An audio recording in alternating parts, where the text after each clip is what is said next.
Welcome back, Trailblazers. Before we dive into today's episode, I want to take a moment to talk about a tool that has completely transformed the way I plan and navigate my hikes, AllTrails Plus. As a Trailheads ambassador and the organizer of the Yakima Valley Trekkers, I'm out on the trails a lot. One of my favorite features of AllTrails Plus is the ability to edit and create my own maps. Conditions change, fallen trees, washed out sections, or even a last-minute reroute. And with AllTrails Plus, I can adjust my route on the fly and share it with others so everyone stays informed and safe. AllTrails Plus also gives you offline maps, wrong turn alerts, and 3D trail previews to help you stay on track and make the most of your adventure. And the best part, you can get 30% off an AllTrails Plus membership with my exclusive link in the episode show notes. So whether you're planning your next big trek or just looking for a new trail to explore, AllTrails Plus has you covered. Check it out and let's hit the trail.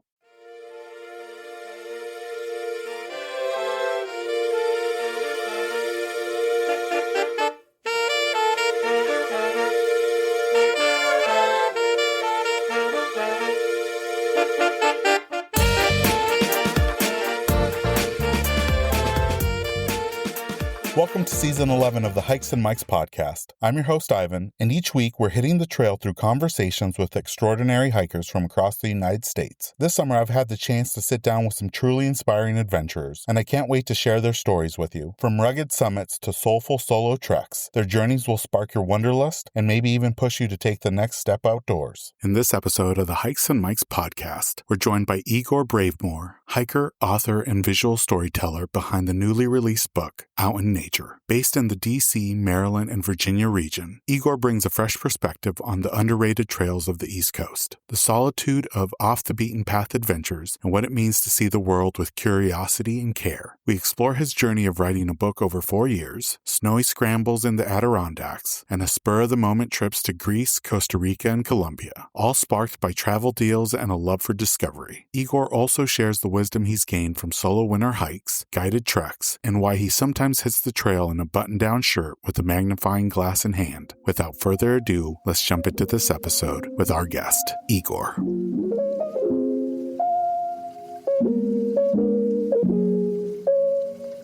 Welcome, everyone, to the latest episode of the Hikes and Mikes podcast. I have a really exciting guest with me today. He's an adventurer, an explorer, and a published author. His name is Igor Bravemore, and he's going to be sharing a little bit about his hiking experiences both here domestically and abroad. Igor, thank you so much for joining us on the podcast. We always like to start off by having our guests share a little bit about themselves and how they got started hiking. First off, thank you very much for having me. I really appreciate it. To everyone out there, my name is Igor, and I published a book called Out in Nature. It's a book that just came out this year, and it's about my hiking and photography adventures. It showcases the beauty of the eastern part of the U.S., which I think most people who live in the U.S., they really center on the Southwest or the West Coast. And this was my goal of kind of bringing more inspiration to people to come out to the eastern part of the U.S. and see what the hiking here is all about. I showcase hikes in West Virginia, Maryland, New York, Tennessee, from national parks to state parks, regional parks. I grew up in the DMV area. So for those that don't know that acronym, that's the District of Columbia, Maryland, and Virginia. So I live not too far away from the nation's capital. Igor, what were some of your favorite trails growing up there in the DMV? One of my favorites was, I think we were really lucky with having access to Great Falls. It's actually part of the national park system. It was about 20 to 30 minutes away from where I lived. And growing up,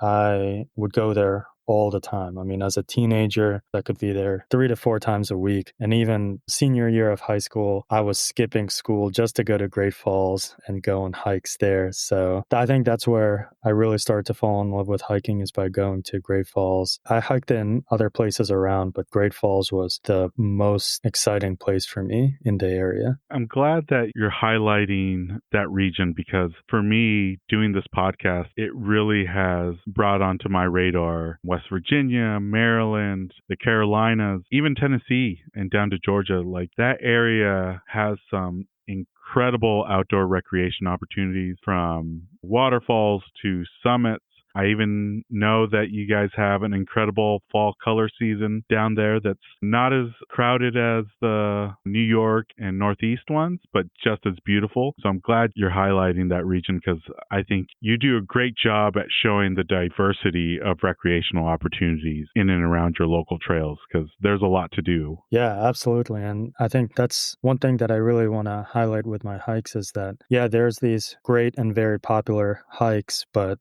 some of the less popular hikes, they kind of rival in some ways some of the more popular trails. And, to me, actually, I'd rather take a trail that maybe doesn't have as grand of a view, but I'm more isolated and I'm out there maybe by myself than being on a great trail with 1,000 other people and it's got amazing views. It takes away from those views by being on a trail with hundreds of other people, at least for me. Popular trails are popular for a reason, but sometimes it's really great to just be out there in nature with little to no other audible noises. It's just really you and nature without the crowds. Now, I was wondering, you've been able to document your adventures through your photography and now through writing. Was there a specific hike or moment when you knew that you wanted to start documenting these adventures and sharing it with the public? So I don't think there was necessarily a specific moment. I think it was kind of gradual steps that kind of came to be. And all that really started happening after college when I started working full time. And, as I was working, and sometimes I would work really long hours, especially in the beginning of my career, I thought to myself that I didn't want my job to define me, who I am as a person, and decided that I wanted to do things in addition to my job. I really enjoyed my job, but I didn't want that to be just everything. And so I started to think about what else I could do. And that's where I slowly started to build on different ideas and what I could showcase, and really started to realize that I get a lot of satisfaction from being a creator, from building things, from creating things, from having things come to life. And so that's where I started to work on writing here and there, try different things in photography, and really develop those skills. And, over a point of several years, that's when I was like, okay, I have to bring this all together and do something, a nice, cool project with this. One thing I've noticed in your feed and on your website is that you do visit these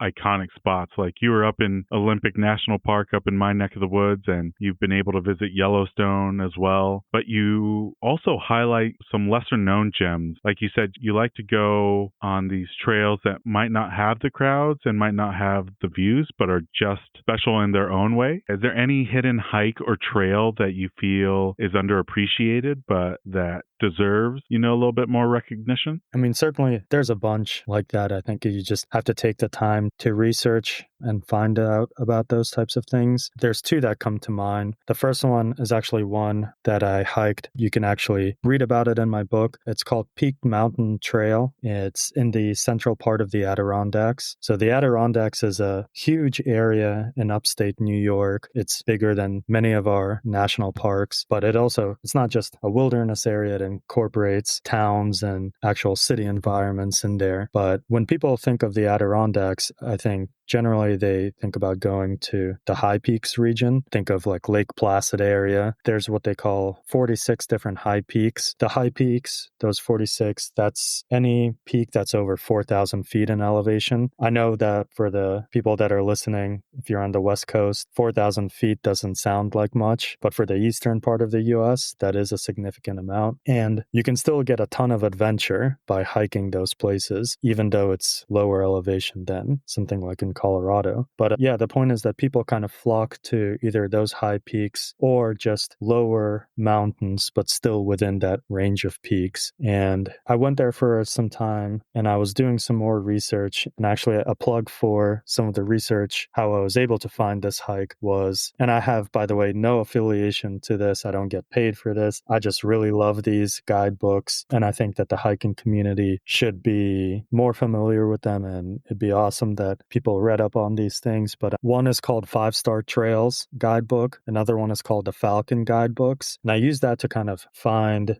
these, let's call them hidden gems, and really plan out my hiking itinerary. And that's how I found that if you go a little bit outside of that high peak region, you can hike here in the central part of the Adirondacks, and it's this Peak Mountain Trail, which is super cool. I think it's about 7 miles. It's an out and back trail. It starts off, you're walking alongside a lake, so you have these beautiful and scenic views by this lake. And then it splits off. You could either go and hike alongside the lake a little bit more, or you can continue down the path and then start going up this brook. So you're a long time really walking by water, which is really cool. You later pass a couple of beaver dam wetlands, which is super nice. And then it culminates with a very steep ascent. It's a rock scramble, actually, to Peak Mountain. And we ended up doing this. It was just me and my friend. It was raining, so we were scrambling on the rocks in the rain, which was pretty sketchy. But now that we're safe, I can say it was pretty cool of an adventure. But I thought it was one of the coolest hikes that I've done on the East Coast. And the other best part about it was I think we saw maybe a handful of people throughout the entire time that we were there. And,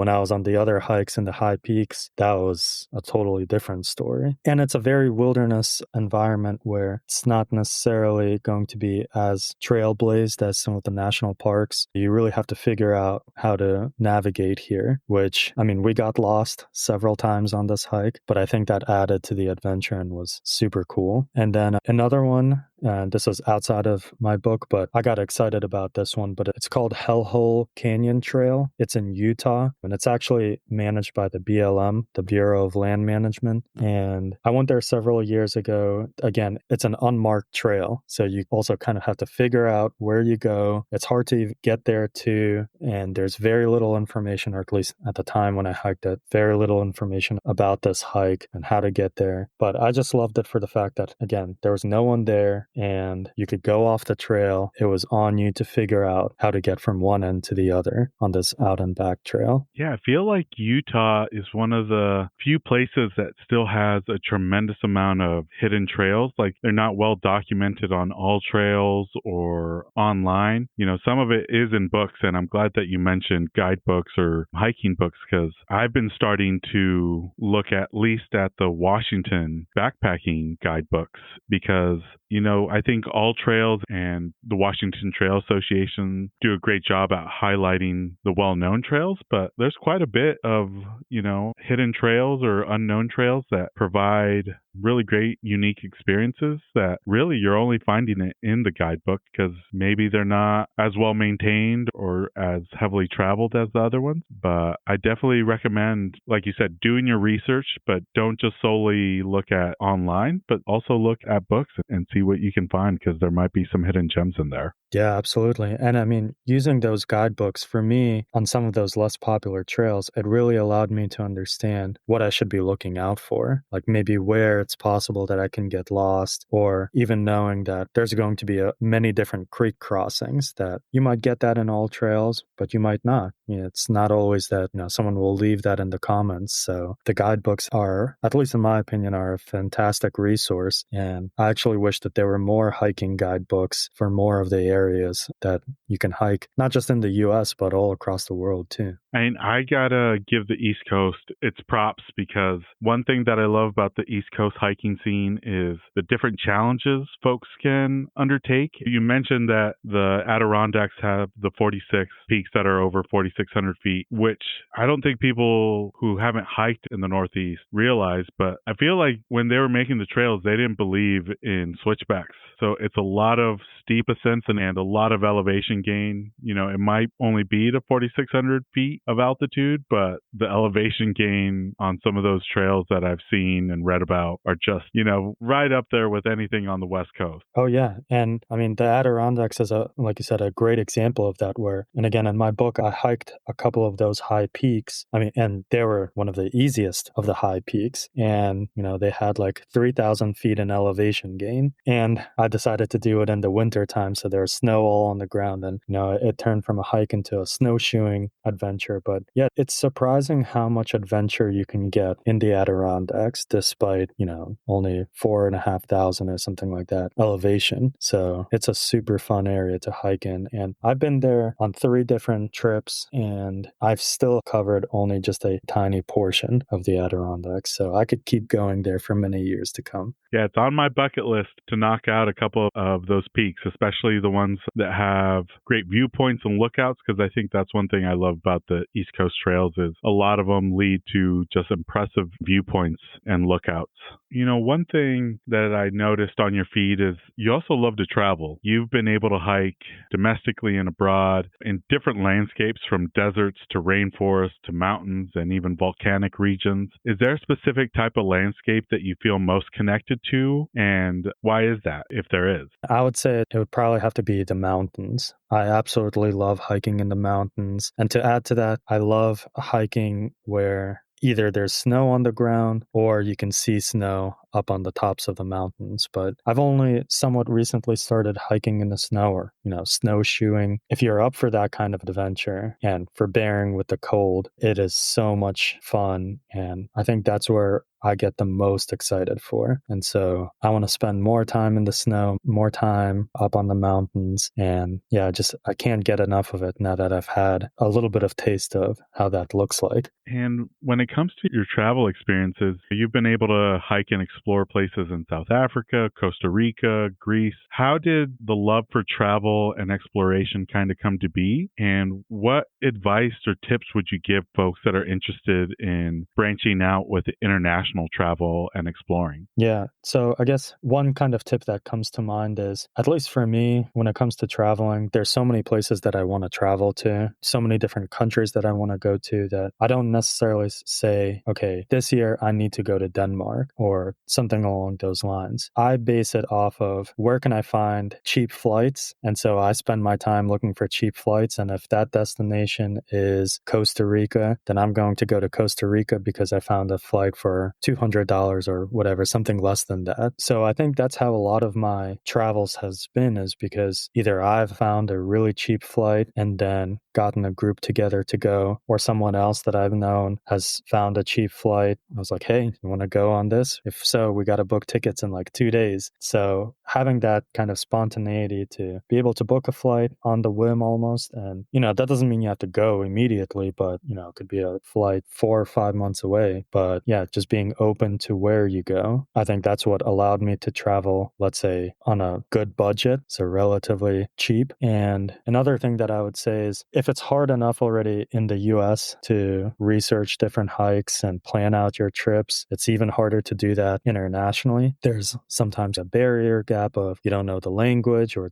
a lot of that information is in a different language, or you have no contacts whatsoever in that region. And so what I've also relied on in the past is hiring a hiking guide. And that has been absolutely amazing. Either, again, my friends would find the hiking guide, or I would do the research and get that a hiking guide. One great example is in Greece. We were there, and it wasn't even really a hiking trip. We just built in some hiking into the trip. And we were staying at the hotel, and we were talking to the front desk about what can we do. And it was through the hotel that they were able to help us find a hiking guide. So that kind of helped us vouch that this is a trustworthy hiking organization, but also the person from that organization would take care of us and lead us on a safe journey. Sometimes it's kind of hard to figure out, at least online and on social media, what's legitimate and what's not, because there are folks that are out there that are kind of targeting the online hiking community with deals to visit their country and go on guided trips. But it's hard to distinguish, is this a new and up and coming hiking organization, or is this somebody that could potentially be trying to scam people? So I think that's a great thing to think about when you're traveling abroad, asking your local hotel about reputable organizations that can help you explore the local landscape. Yeah, absolutely. I think that's something that in the future, there's plenty of things that I'm not ready to do on my end. So I would totally lean for a hiking guide, or, like paddling or canoeing. I wouldn't go on a multi-day canoeing trip without a canoeing guide. So I would do that kind of research and try to find someone to guide me on those types of trips. One big trip that is possibly next on my itinerary is Patagonia is up there on my list. And I think that will probably be one of my first trips where I do go with a hiking guide or an organized trip, just to be able to minimize the extensive research and just kind of focus on being present there on the trails. Along those lines, also on the other end of the spectrum, like you can't always do that kind of research. Sometimes it's very hard. And a great example of that is my friend and I, we were looking at hiking in Colombia, South America, and we wanted to climb up to a glacier there, which is actually pretty crazy because when you think of South America or Colombia, you don't think of glaciers being there. I mean, you might think about that in Patagonia, but I think that also can be kind of overlooked. But yeah, so we were looking at hiking guides, and he ended up finding one, and I did a little bit of research, and I kind of just trusted my friend on this hiking guide and this organization. And where I'm trying to go at with it is we ended up booking it. And I think part of vetting for the hiking organization is once you're actually there on your hike, on the very first day, I think you can kind of get a good sense of how legit is this hiking person? How much do they know about the trails, about hiking in general? And so, on your first day, you have that opportunity to either bail or not. And I know that that can be a little bit late in the process. They could have scammed you way before that, but at the very least, you have that out too. If you feel uncomfortable with the hiking guide, you don't have to go through with that, right? Yeah, you lose money on it, but it's better to be safe than to have something bad happen to you. But fortunately, nothing bad happened to us, and we spent 3 days hiking, and we ended up getting to the glacier, which was at an elevation of 15,000 feet, which for me was the highest elevation that I've been at in terms of hiking, and definitely felt the altitude there. I basically had a hangover for like 3 days straight, just nonstop headache. But the hiking guide was fantastic, and the organization ended up being fantastic. So I think we got really lucky with that. And one thing that I noticed is you've had some really incredible experiences on trails, both domestically and abroad. Can you describe one trail or experience that completely changed your perspective on not just nature, but maybe on life and even yourself? I think that would have to go to a trail in Montana. It's between Bozeman, Montana and Big Sky. Big Sky is well known as a skiing destination, but this trail is called the Lava Lake Trail. My friends and I have this annual ski trip that we do. For a long time, it was in West Virginia, and then we started to switch it up where maybe every other year we would go to a new place. So that's how we decided to go on a ski trip to Big Sky. But on this particular day, I didn't feel like skiing, and I decided I'm going to go by myself on a hike and see how that goes. And that same day, I just was researching, looking at all trails, seeing what kind of hikes there were around, and I stumbled upon the Lava Lake Trail. And again, this is winter time, so there was a bunch of snow all around. And I think at that time I rented snowshoes, and I decided, screw it, I'm going to go by myself. And I'd never really done winter hiking, and so that was definitely a new experience for me, let alone doing it by myself. So it was a lot of challenges on that trail because it ended up being a very steep ascent to get to the Lava Lake. And I remember it being so difficult at that time that there were numerous points where I was so tired and so exhausted from traveling in this deep snow, and it's super cold, that I took off my backpack and set it down on the snow, and I just basically not collapsed, but I fell onto the ground and just laid there and rested and was just thinking to myself, is this still worth doing? I'm so tired, but I decided to keep going, and I finally got to the Lava Lake, and it was this very cloudy and snowy view, but I was just so happy with myself that I didn't quit, I didn't give up, and I got to it. With that said, once you get to the out and back, you still got to come back. So I still had a long ways to go afterwards. But in the end, I think it made a lasting impression on me because it really gave me the confidence to challenge myself and push myself and start taking on more winter ascents, which I'd never really done before. And then after that, I just started thinking, all right, this is what I'm going to do. Like, I love hiking in the winter time, in the snow. It's hard, but it's fun at the same time too. And then I think it also gave me a lot more confidence to hike on my own too. So there was a lot of things I had to figure out in terms of navigation there too on my own. So that was many years ago. And to this day, I still think about that hike, and it influences me a lot in terms of where I go and what kind of hikes I choose. Yeah, that's really amazing that, this physically and probably mentally challenging hike really opened the doors for you to explore winter hiking and doing these winter ascents. I feel like a lot of the time, some of the more challenging hikes kind of lead to some newfound growth or abilities that you might have not been aware of. I know there's been hikes that I've done that I was a little, I guess, afraid of doing them because I wasn't sure if I was going to be capable of doing them. And then there is those moments where you do think to yourself, like, is this worth it? But then once you complete it and you make it out safely, I feel like you realize, like, okay, that was a challenge, but I was able to complete it. I think that just leads you to an opportunity to maybe tackle other hikes that, might have not been on your radar, but you feel like, okay, if I was able to do this hike, maybe I can do these others. Oh, yeah, absolutely. And that's actually, I kind of touch on that in my book where, I started to question myself as to why am I doing all of these hikes? Why am I challenging so much? And why am I, some people could say, suffering through some of these very challenging ascents or not having the best of a time? First of all, I don't think an entire part of your hike is going to be fun. There's going to be plenty of moments where even if the hike is beautiful, you might be uncomfortable because there's mosquitoes, there's too many bugs, or, your feet are in pain. But I think all of those hardships are kind of worth it. And when I was questioning myself in terms of why I was doing all these hikes, I started to realize that when I accomplished these very challenging ascents, and in the grand scheme of things, they're not even that challenging. There's a lot of people that do way more difficult things than me, but they're challenging for me. I realized that by hiking, I become a better person. I learn how to problem solve better, and I can apply that to my day-to-day, to my work, to many aspects of my life. So that's why I think it's so worthwhile to have those ups and downs and to go through those challenges. As much as at that time, it might be, oh, this is so uncomfortable and terrible to feel. I definitely agree with that. You've touched base on this already, but you were able to publish your first book out in nature this year, and it was a journey in itself. You've worked on it for the last 4.5 years, and you were able to get it published. Can you tell us a little bit about that experience, and what was it like putting your thoughts to words and then ultimately publishing your book out in nature? Yeah, so the original idea for my book was a completely different idea, and it all started back in 2019.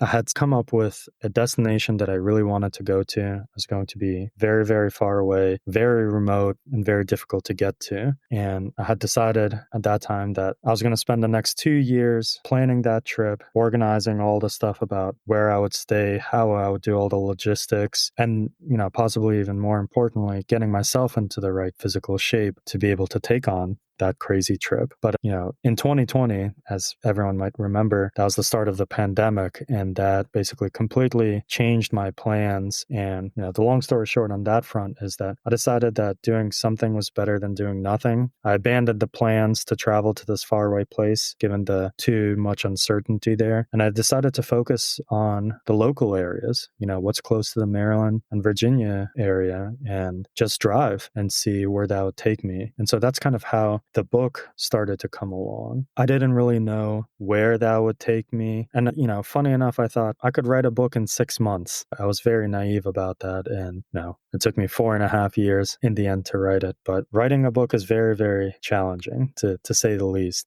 And for me, I think the thing about that journey, what I found to be the hardest part was not necessarily putting words on paper or on a Word document. I never struggled with that too much. I mean, we all have the bad days where you can't write and it takes 3 hours to write a paragraph, but that didn't bother me so much. The stuff that really kind of bothered me was finding the time to write, because I have a full-time job and I have other responsibilities too that take time away from me. And there were so many days where I just couldn't find the time to write. And I knew I had to write consistently, and that would take away my own energy. And over time, I realized that the best way that I could do this is I have to become an early morning person. So I was waking up 5, 6 in the morning. I'd write in the morning, then start working full time at my job. And I wasn't too successful at this, but I had plenty of instances where I tried to wake up at 4 in the morning and write at that time. And it worked out maybe 1 out of 10 times. But I tried to set that standard for myself where you have to write in the mornings. That's the only time you'll be able to have a fresh pair of eyes, write something what I thought would be good, and not be distracted. Because it's so easy to be distracted throughout the rest of the day. But in the early morning, everybody's sleeping. There's no notifications coming in. And so that's the best time to write. Yeah, it's been a journey. And what I've learned also after publishing the book is that, you might have written that book and it's taken an incredibly big effort, but you have to get the book out too.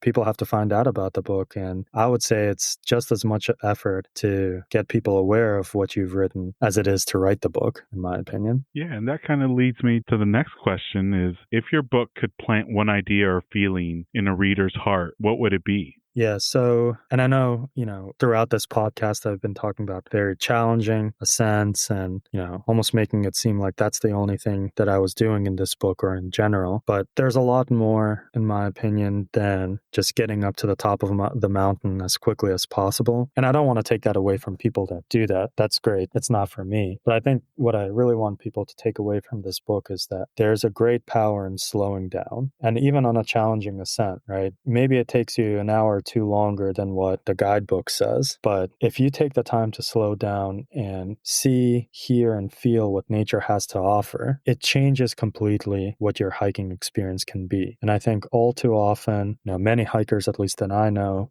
they don't do that. It's all about, okay, well, time trial up a mountain, or we got to do this. And then after that, we got to go to a restaurant and we got to eat dinner, and they're rushing to go to dinner. But I try to slow down as much as I can on these trails throughout the different chapters in the book and take time to appreciate what nature had to offer. For the listeners out there, just ask yourself, when was the last time you did that? Just stop for the sake of stopping, not just because you're tired or someone else in the group is tired, but just because you wanted to look at a tree for several minutes, right? I feel like that percent would be pretty small. I would encourage people to try to do that. Slow yourself down. It doesn't have to be all the time, but maybe once on a hike if you can. Slow yourself down, slow the whole group down, and listen to what nature has to offer.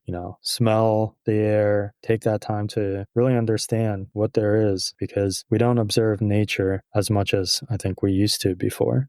Something that I've been trying to practice in the last 2 months is trying to be a little bit more present on the trail, because I have routinely caught myself, especially on out and back trails, missing flowers, trees, a viewpoint. Sometimes I'm a little too focused on the summit or the destination. And it's not until I come back where I'm like, I didn't realize there's these flowers and they're all over the place. But on the way up, I had no idea. Or a specific kind of tree. And, it's a consistent thing where I was like, once you spot it, you start seeing, a specific flower, a specific tree all over the place. And it just proved to me that I needed to slow things down, be more present. Because if you do get into that mode of like reaching your destination and then making it back out, there's a lot of stuff that you could miss. And at least for me personally, I found that I do miss a lot of things when I'm just focused on reaching the destination and maybe not necessarily about the experience and the surroundings. Yeah, absolutely. And I think one thing that has really helped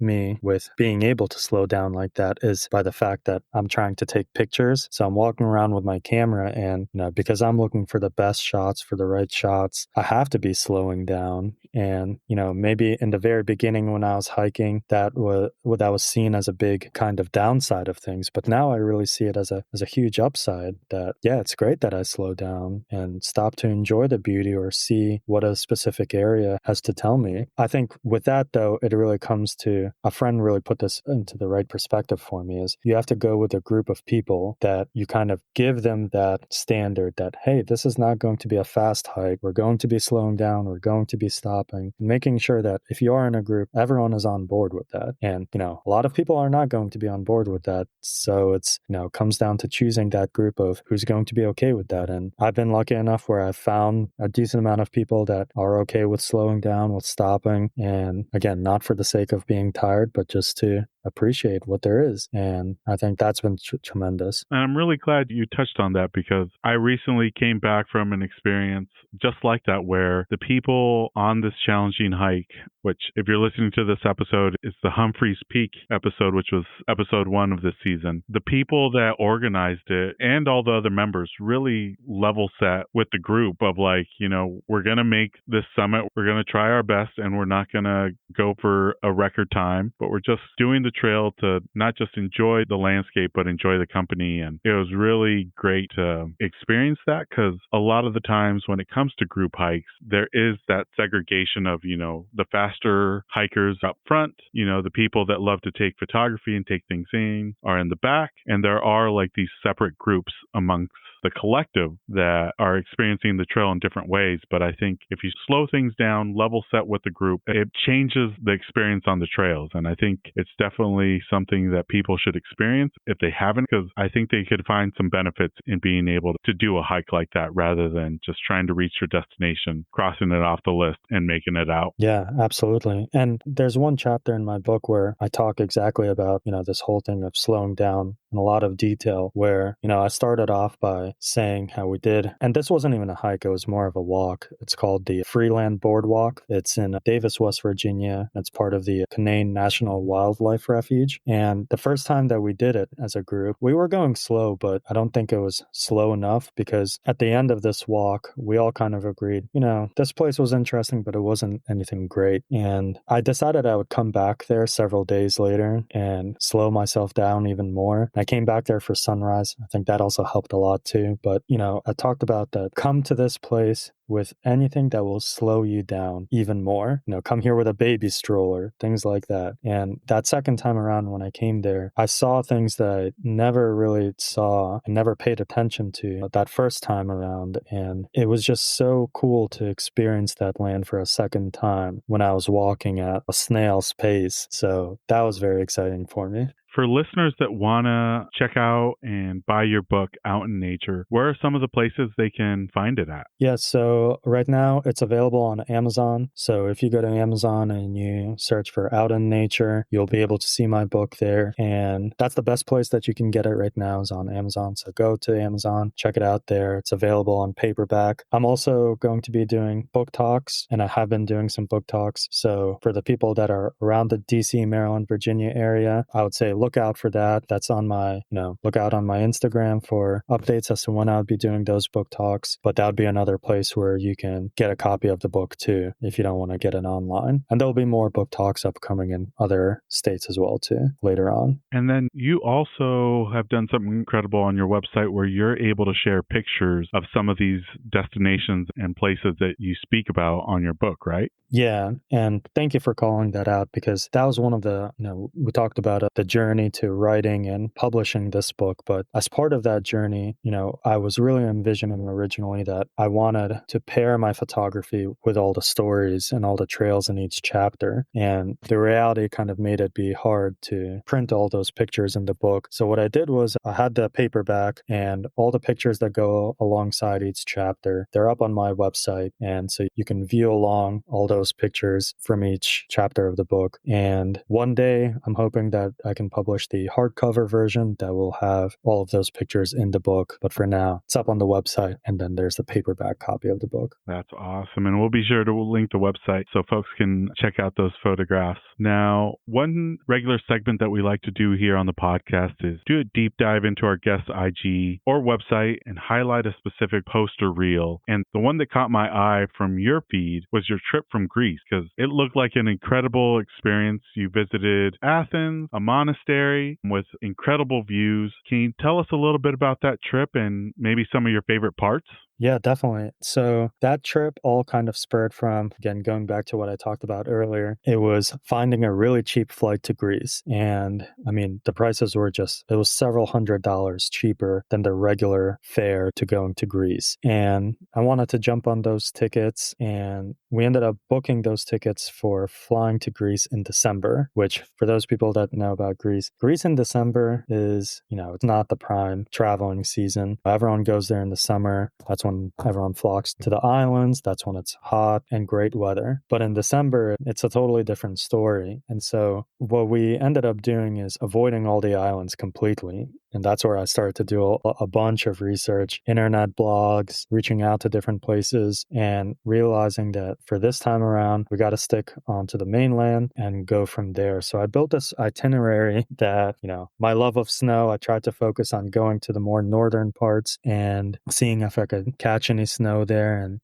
I also kind of got just excited about doing something that most people wouldn't necessarily want to do or be interested in doing. Because again, most people flock to Greece for the islands. And so, we started in Athens and we had booked some logistical travels, like getting a bus ride into a place called Meteora. That ended up being one of our favorite places of the whole trip. That place is very cool. One, it's rich with history, but two, there's a bunch of outdoor adventure that you can do there to get to these monasteries that sit on top of these crazy rock formations, like 1,000, 2,000 feet in the sky. It's an incredible wonder of how people were able to build these monasteries there. You can hike up to them, mountain bike up to them, or, you can also take a car and drive up there too. But that was definitely one of my highlights, is seeing those monasteries. You can't go inside all of them, but the ones that you can go inside are just an incredible experience. It's definitely a place that I want to go back to at some point and do a lot more hiking. We were limited on time in Meteora, so we couldn't really do hiking there. But instead we went even further up north into a place called, it's the Zagori region of Greece. And there, that's kind of what I was talking about before. We had a hotel, and through that hotel, we ended up booking a hiking guide that took us around. There was a national park there that we did some mini hikes there. And he took us to some of these old villages that are just, again, very, very rich in history. If you start reading about the Zagori region, for anyone that loves history, that place is absolutely incredible. So that's kind of how it all came to be, is started off from a cheap flight and it built from there. I think one thing that I'm really starting to realize is that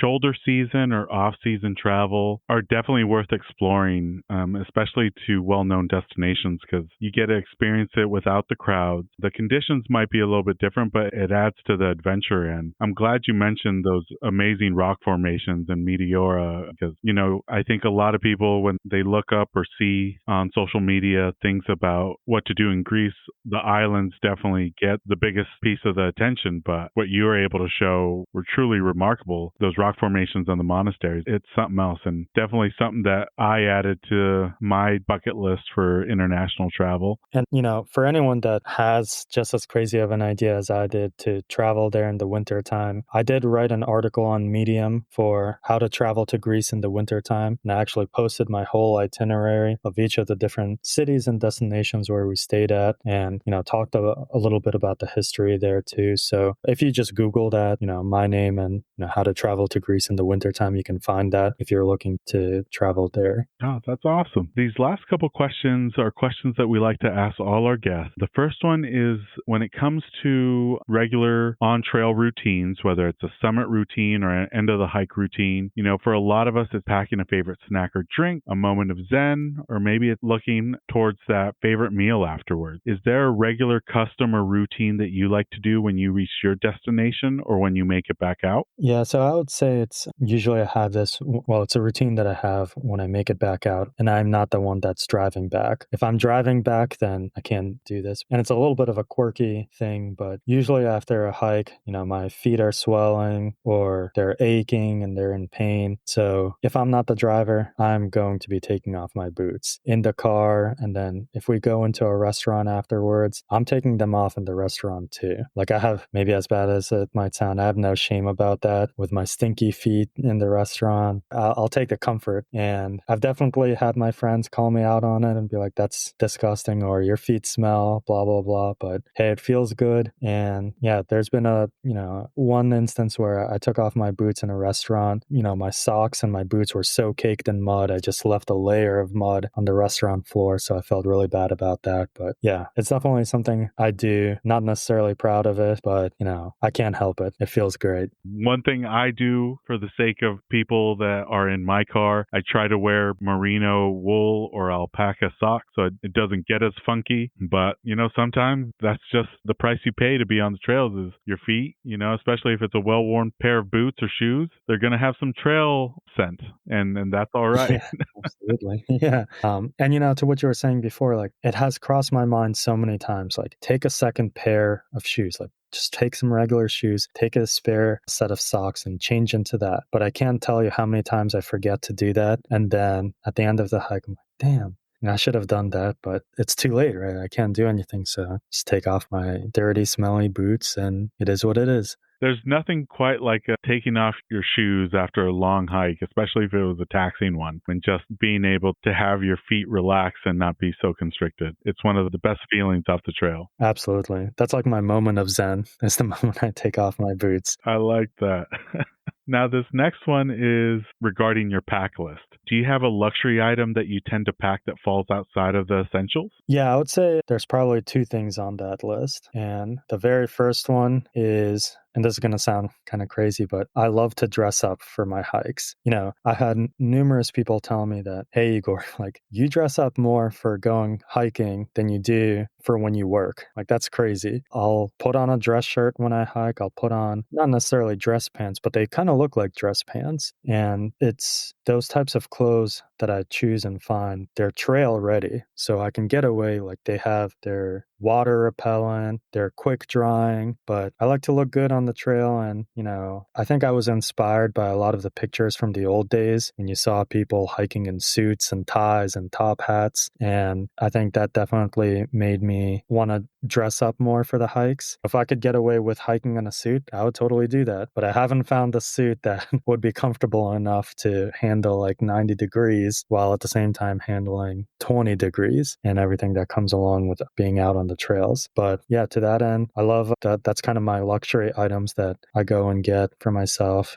It makes me feel good when I'm hiking. So that's the first aspect of that. And then the second one, this one is not necessarily even a luxury item from a standpoint of money, because it's actually very cheap, but it's a luxury from a standpoint of time, because I feel like I never have the opportunity to use this. I try to pack it sometimes, but it's either really far away in my backpack. And for the people that have hiked with big backpacks, that sometimes the last thing you want to do is dig around for an object in your backpack. So you just ignore it. Or, if it's a group hike, people just don't want to, again, take the time to stop and slow down. And it's a magnifying lens. So, to me, it's a luxury because I think when you really slow down and you start looking at a tree with a magnifying lens and you spend like 5 minutes looking at different lichen on a tree, or you squat and look at moss on the ground with a magnifying lens, it's absolutely super cool to discover what I like to call a world within our world. But again, the luxury of it being is that you need to have that time to be able to slow down and have the group be okay with slowing down like that too, which I would say most oftentimes you don't get that. So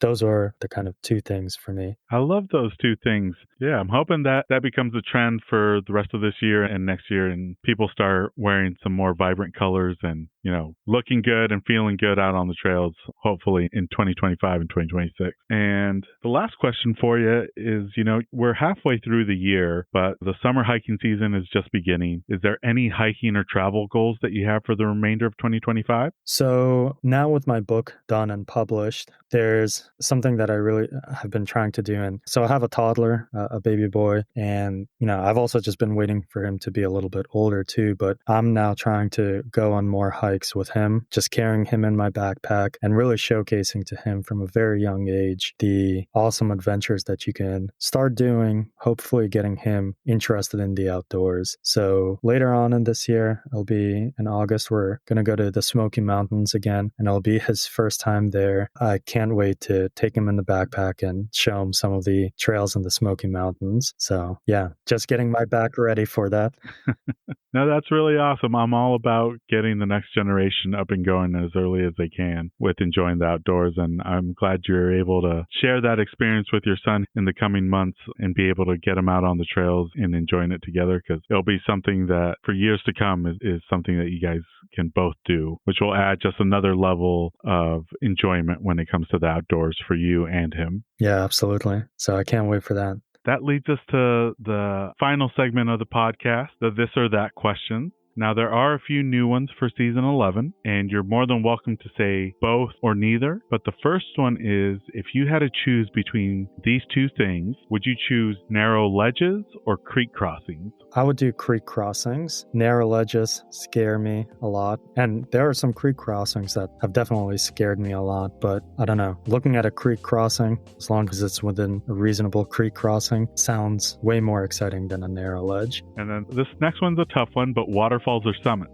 For me, that one's going to be easy, and it's summits any day. I love a challenging ascent. Is super fun for me. Again, even with its hardships that it comes with, but I love the bird's eye view that you get from a summit. And waterfalls are cool too, but for me, I'll take summits all day long. And talking about ascents, if you had to choose between these two to reach your summit or to go up, would you prefer switchbacks or just straight up? Funny enough, I would take straight up, because I think with switchbacks, it just makes it a much longer hike, and I don't know, then I feel like I would get kind of bored. So let's just take it super hard and let's go straight up. And this next one is the most controversial one, but trek poles or freehand?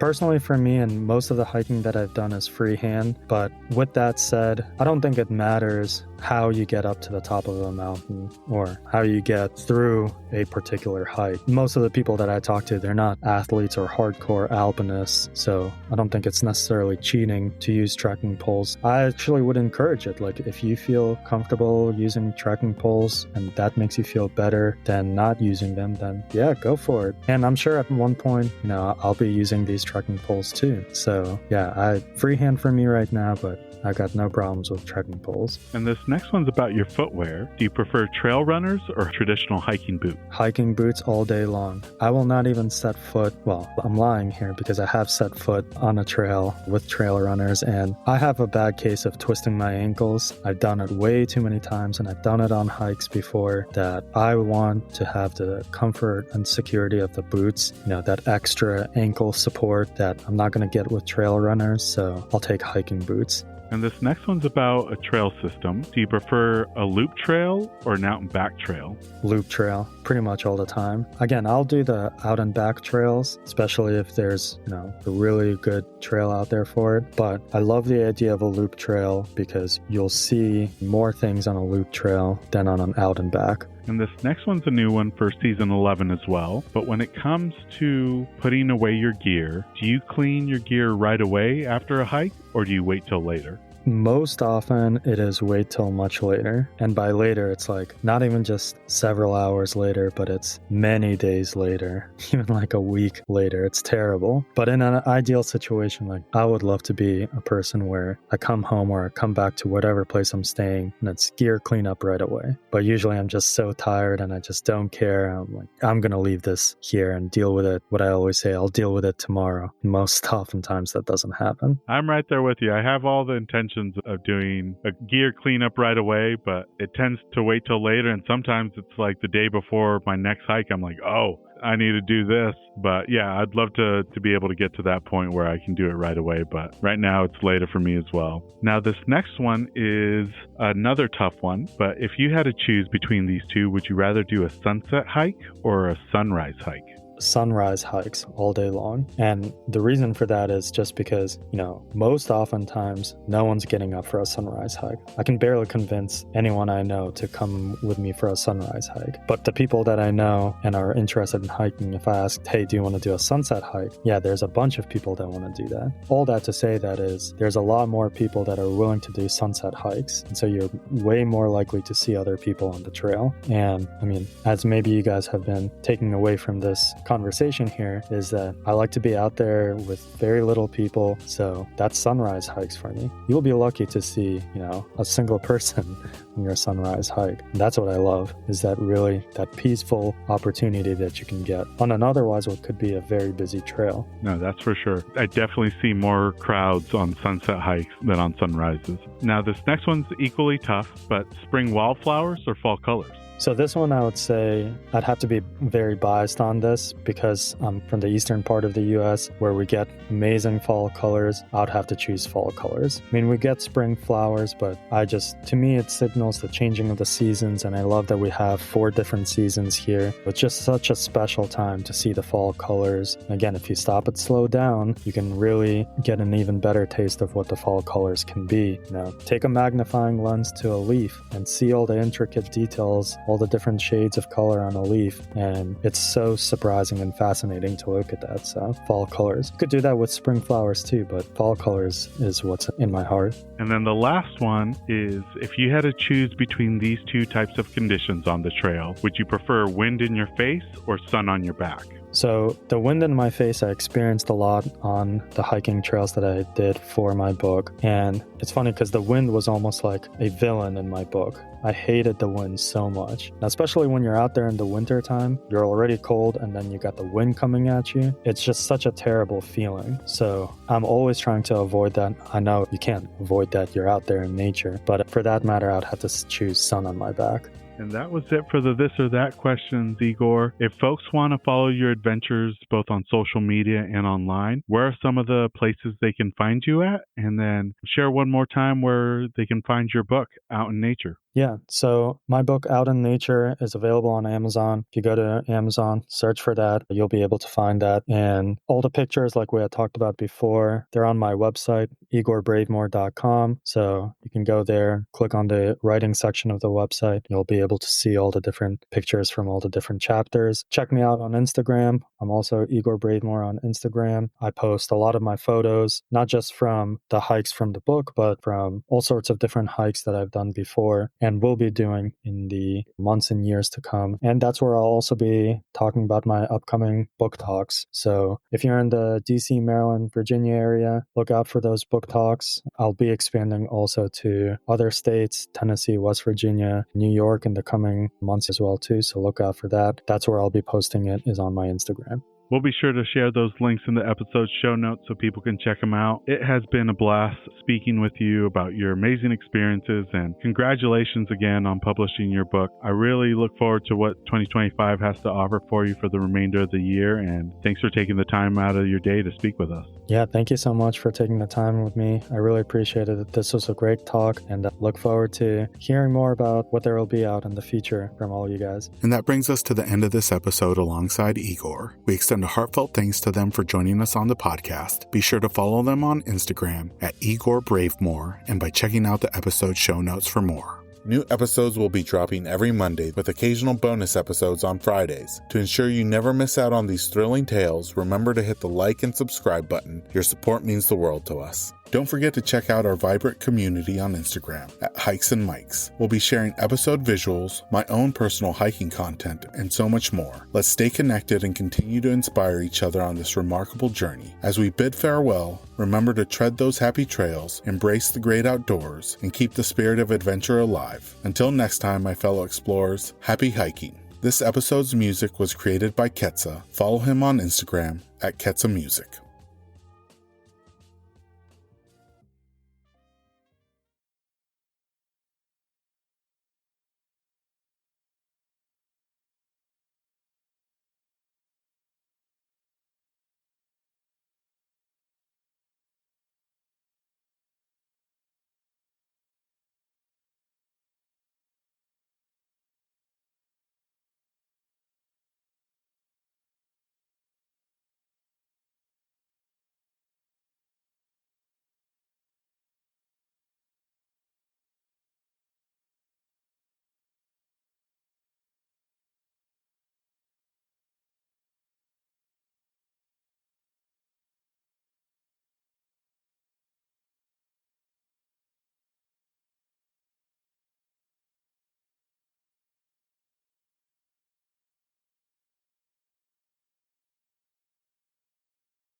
This episode is brought to you by Ursa Minor Outfitters. Folks, I'm absolutely in love with my loon mug. It's handmade, it's an absolute piece of art. Whether it's at the office or at the house, people keep asking to check it out. If you're not a loon fan, they also have other beautiful mugs for wildlife fans of moose, bears, and eagles. They specialize in products highlighting the outdoors and local pride through quality design by local artists. They've even started expanding into items beyond mugs, like apparel, dog accessories, and soon candles and more. They also try to partner and highlight other small businesses, and in some cases, forego profits in lieu of charitable giving to help their community, such as the dog rescue. So check them out, ursaminooroutfitters.com, and enter promo code HikesMikes10 at checkout to receive 10% off your order. And for our four-legged hiking partners, they also have a portable silicone dog bowl and also a sweet over-the-collar dog bandana. Go check them out, ursaminooroutfitters.com, and don't forget to enter promo code HikesMikes10 at checkout to receive 10% off your order.